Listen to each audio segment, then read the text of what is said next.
여러분, 지금 우리 아이의 뇌는 공사 중입니다. 한국 사회에서 계속 이슈가 되어온 사교육 스트레스에 내몰린 아이들의 정신질환 사례는 이제 흔히 길 위에서나 식당 등 대중장소에서도 폭력적인 형태로 목격이 되고 있어 안타깝기만 합니다. 결론부터 내리자면 모두 우리 부모들의 지식 부족과 욕심에서 비롯된 불행입니다. 콘크리트가 굳기도 전에 2층, 3층 올리면 어떤 일이 생길까요? 칠세고시, 영유아 선행, 수능형 독해 같은 말, 불안할수록 더 크게 들리죠. 하지만 오늘 10분만 들어보세요. 왜 조급한 선행이 학습 지속력과 정서 안정을 무너뜨리는지, 그리고 집에서 당장 시작할 2주 리셋과 3단계 복원 플랜을 드리겠습니다. 우리 아이 빠르게 앞서가면 좋을 것 같죠? 하지만 전두엽, 그러니까 계획하고 참아내고 선택하는 집행 기능은 초등 시기부터 서서히 올라옵니다. 이 시기에 속도암기 추론을 과하게 밀어넣으면 겉으로는 잘 버티는 것처럼 보여도 중고등에서 유지력이 무너지고 복통두통 수면장애 같은 신호가 올라옵니다. 성적이 잠깐 오를 수는 있어도 학습 동기와 정서 에너지가 바닥나면 오래 못 갑니다. 결국 공부를 싫어하는 아이가 되는 거죠. 아이의 뇌는 시기마다 꼭 필요한 자극이 다릅니다. 유아기에는 애착정 서사회적 놀이가 주재료예요. 이게 충분해야 불필요한 회로가 가지치기 되고 필요한 회로가 단단해집니다. 그 다음 초등부터 논리와 집행 기능이 본격적으로 켜지죠.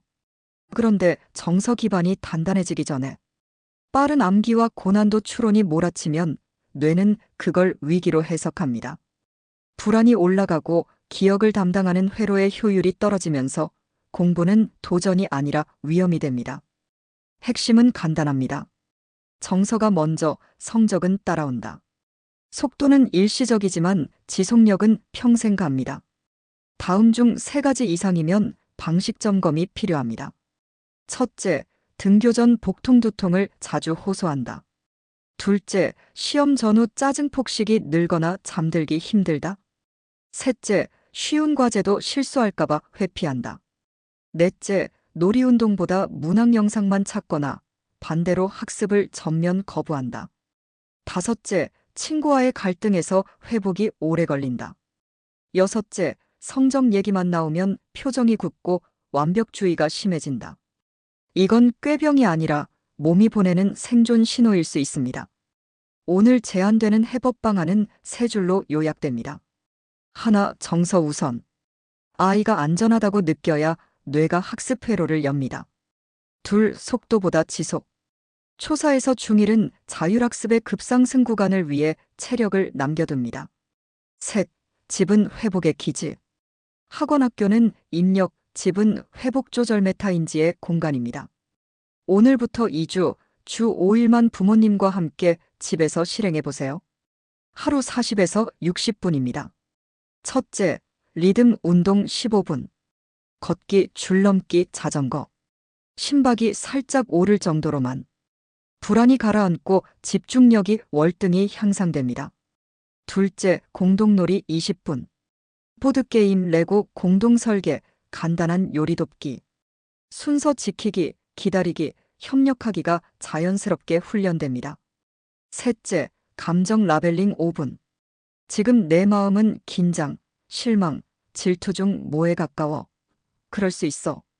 부모의 이 한마디가 편도체를 진정시키고 집행 기능으로 길을 내줍니다. 수면은 치료입니다. 취침 1시간 전 스크린 OFF, 방 조도 낮추기, 취침 기상 시간 고정. 이러한 적응 기간에는 부모님이 용기를 내어 학습 난이도는 다소 낮춰야 합니다. 평균 정답률 85% 구간에서 학습을 합니다. 학습 목표는 완벽이 아니라 성공 경험의 누적입니다. 학습 능력의 복원을 위한 3단계는 선생님보다 부모님의 관심이 필요합니다. 1단계 기본기 회복. 받아쓰기, 기초 연산, 한 문장 요약을 하루 10에서 15분. 쉽다는 감각을 매일 쌓아 올립니다. 2단계 집행 기능 훈련. 오늘 할 일 3개만 고르고 타이머 15분. 끝나면 한 문장으로 자기평가. 잘된 점 하나, 다음 전략 하나. 거기에 시각 일정판을 붙여서 과제놀이 휴식 블록을 눈에 보이게 배치합니다.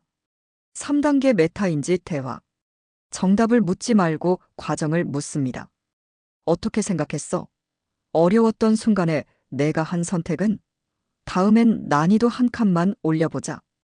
이 대화가 내가 스스로 조절할 수 있다는 감각, 즉 학습의 자존감을 만듭니다. 부모님들이 가져야 할 불안 완벽주의 디톡스. 점수 의식 금지 2주. 점수, 등수, 석차 코멘트를 잠시 멈추고 노력과 전략 언어만 씁니다. 오류 친화 환경. 틀린 문제 한 개를 보물 카드로 부르고 왜 틀렸는지 즐겁게 복기합니다. 비교 금지.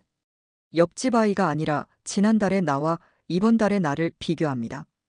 아이에게 필요한 건 더 빨리가 아니라 다시 시도해도 안전하다는 확신입니다.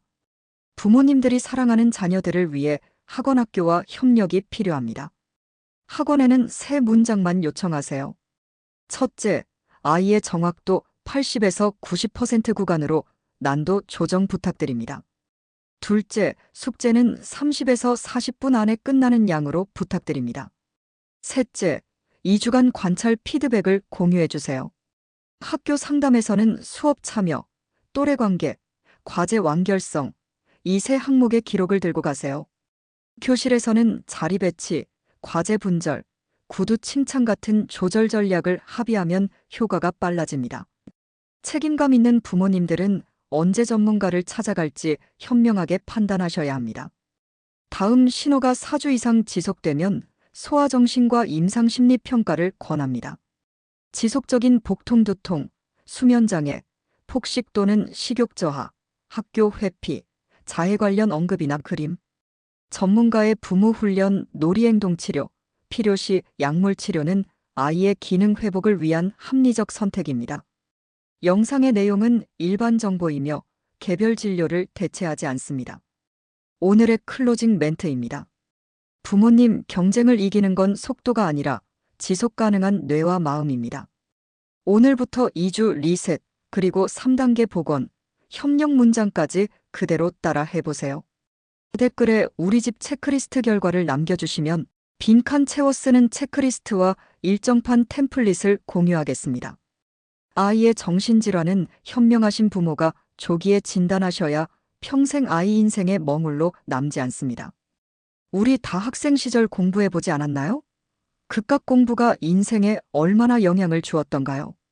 우리 아이가 자신의 인생을 인간답게 성장하는 가정과 사회를 함께 만들어가요. 시청해주셔서 고맙습니다.